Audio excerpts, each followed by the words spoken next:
Ayan, Gemini, Sun, Moon, Rising, and Venus placements. And of course, sa ating mga cross-watchers, magandang araw po sa inyong lahat. Welcome or welcome back po dito sa Bono Magos PH. My name is Angel Francia Feliciano. Now, in today's video, Gemini, alamin natin kung ano mga dapat ninyong malaman, kapalaran, mensahe at gabay pagdating sa inyong pag-ibig at relasyon. Okay, ayan. Now, paalala lang, Gemini, sa mga lahat po na nanonood, lahat ng readings ko dito sa YouTube channel na to ay general reading. So, ibig sabihin, hindi po lahat ay makaka-resonate. Ayan, umpisa na natin. Gemini. First energy, Gemini, you have commitment. Gemini, kaya yung iba sa inyo, committed ang person ninyo.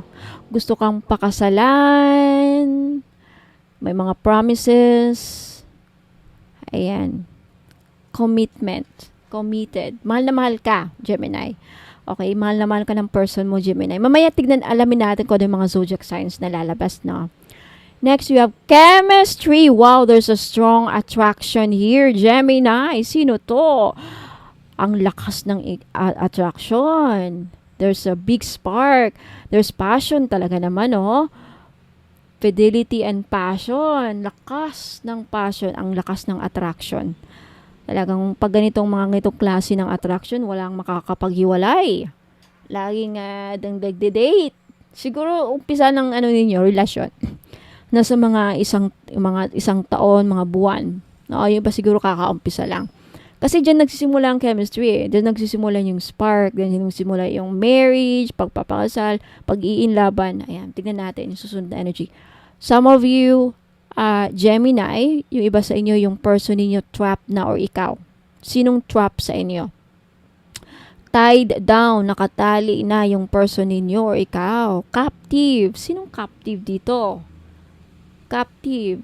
Nakatali. Ayan. Next energy, you have lusting. Yung iba sa inyo, Gemini, may forbidden relationship. Sinong nasa forbidden? Ikaw o yung karelasyon ninyo, yung person ninyo? Baka yung person ninyo, mayroon mang tinatakong relasyon, nakipagtalik sa iba. Non-committal, sexual energy. Naglalandian ang ating mga Gemini at ang person niya. Tanong, kanino nakipaglandian? Yan ang tanong. Okay, next energy, you have a bitterness. Yung iba sa inyo, Gemini, yung person ninyo may sama ng loob sa inyo. Bakit kaya? O ikaw, baka ikaw, Gemini. Take it how it resonates, ha? Yung iba sa inyo, nasasaktan pa rin. O yung person ninyo nasasaktan, Gemini, kasi siguro sa mga binibitawan yung salita. Ang mga Gemini kasi matalas ang dila. Kasi air signs. Ang mga air signs matalas ang dila, di ba?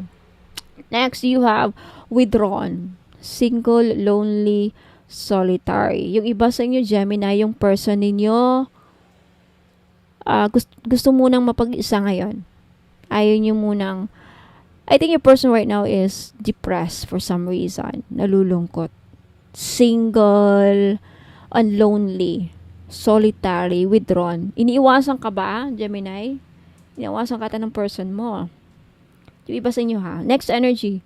You're dealing with a twin flame. Yung iba sa inyo, you're dealing with a twin. This is your twin flame. Mamaya makikita natin yung, ang tawag nito, zodiac sign. Next energy, you have confessions. Okay, Gemini. Ihanda mo ang sarili mo kasi yung iba sa inyo, yung person mo, handang sabihin ang totoo. Meron siyang mga i-confess. I think, base sa baraha dito, parang gusto niyang i-confess sa'yo na wala na kayong chemistry, committed na siya, or married na siya. Ayan, nakapag-promise na siya sa iba, trap na siya. Yung iba sa inyo naman, i-confess niya siguro. Yung iba sa inyo, Gemini, mayroong i-confess ang person mo na nakapagtalik siya sa iba, nakikipagtalik siya sa iba, nakipagrelasyon siya sa isang relasyon na bawal. Alam mo yung mga bawal na relasyon? Uncle, pamangkin. Tito, uncle. Parang ganon. Pinsan, magpipinsan, mag-boyfriend, mga forbidden yan. Meron pa ba magkakapatid? nag-aasawahan? Wala naman na siguro. Hopefully not. Forbidden. Ano bang forbidden? Pinagbabawal na relasyon. Ano bang mga pinagbabawal na relasyon? Aside sa third party.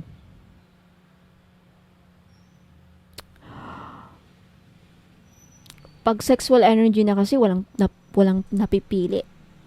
Alam mo yung, ano bang sexual energy? Kalandian. Yung landi. Yung lust. Yung ano ng katawan. Yun nga. Lust. Walang napipili. Sa Amerika lang naman ng ano ba yun? Incest. Yung ama at anak. Gaganon. Uy, nangyari yun sa TV pa to. Di ba na balita? Na yung anak niya, ginaganon niya. Tapos ang anak naman, lumaki siya na ang thinking niya, pagmamahal yun sa father niya. Di ba, sira ulo?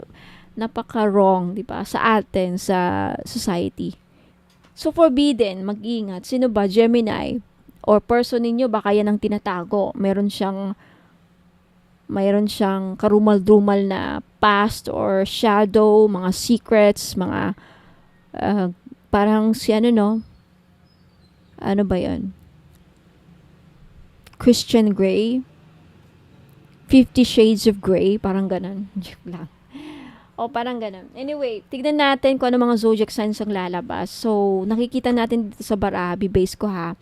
Yung iba sa inyo, Gemini, withdrawn ang person mo. O baka ikaw, take it how it resonates. Baka itong mga nabanggit kong mga energy, baka sa'yo to. Okay? Tingnan natin ang mga lalabas na zodiac signs.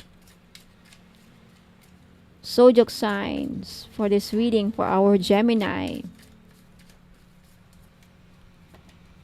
Six of Swords. Aquarius, Gemini, and Libra. Puro air signs. Capricorn, talagang devil. Dark energy. Eight of Wands. Fire signs. Aries, Leo, and Sagittarius. Strong ang Capricorn.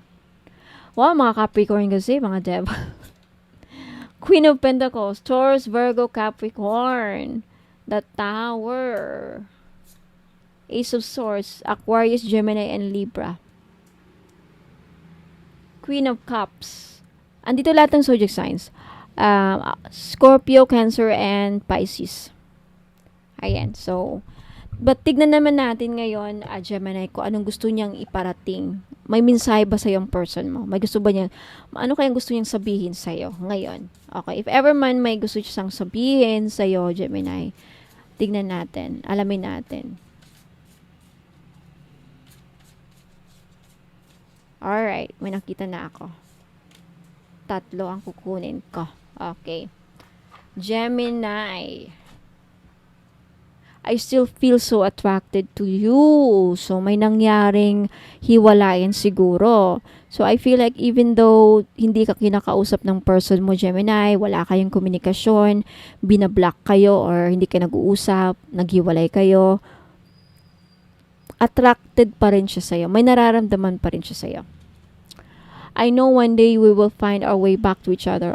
Talagang naghiwalay. So, sabi niya, alam niya, darating ng araw na magtatagpo ulit kayo. Okay? I know one day we will find our way back to each other. Okay? Walang mensahe yung isang person mo. Blanco. Blanco. Wala siyang gustong sabihin. Yung iba sa inyo, Gemini, ang sama naman, no? Ang sama. Wala siyang gustong sabihin sa'yo. Sabi naman Gemini, Kiber, wala din akong gusto sabihin sa kanya. Wala siyang mensahe. Ano ba yan? Okay. Ayoko nang ipilit kung wala siyang gustong sabihin sa iyo, Gemini. So, Gemini, yan po ang mga dapat yung malaman, no? Pagdating sa iyong pag-ibig at relasyon, mga mensahe at gabay at kapalaran. Okay. Now, Gemini, inaananyahan po ko po kung blah, blah, blah, ano ba yan, natuloy ako. Sa mga interesado po, okay, sa mga interesado pong makita lahat ng mga paninda ko, sa mga interesado pong bumili ng mga pampaswerte, mga items ko, mga produkto, okay, punta lang kayo sa website ko, www.bonomago. Saan po makikita yung website ko? Kung nakikita nyo po itong YouTube channel ko dito, ayan, andyan po yung about me. Makikita po nyo dito yung description details ng aking YouTube channel. Sa pinakababa po sa description, andyan po yung mga links. Andyan yung website link ko, yung Facebook page link ko. Okay? Now, punta muna kayo sa website. Okay, punta muna kayo sa website and then tingin-tingin kayo doon. Ayan, pag-click nyo yan, lalabas dyan, ganyan. And then, i-click nyo itong dalawang linya dito sa taas. And then, makikita nyo yung mga menu.